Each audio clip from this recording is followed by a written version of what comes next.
This is an electron diffraction tube. It's a standard piece of equipment that we can use to show the wave behaviour of electrons. This bit here is an evacuated bulb.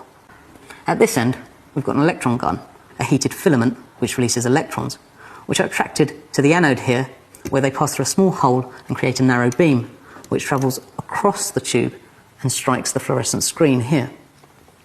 Now in this tube we've got a thin sheet of graphite here in the path of the electrons, and it's this which causes the electrons to be diffracted.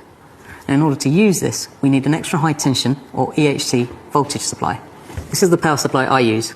It's got a high voltage supply here for the anode and a separate low voltage supply here for the cathode. And I'm going to start by switching on the cathode, and I'm going to turn that up to about 3000 volts.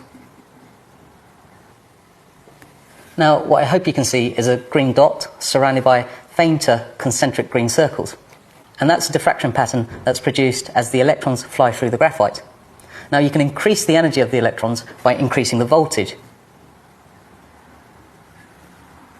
You can see that's changed the diffraction pattern. The rings are closer together, and that's because at increased energies the electrons have a shorter wavelength and they're diffracted less by the graphite. So convince your students that the pattern is genuinely produced by electrons, that is charged particles, and not by a beam of light.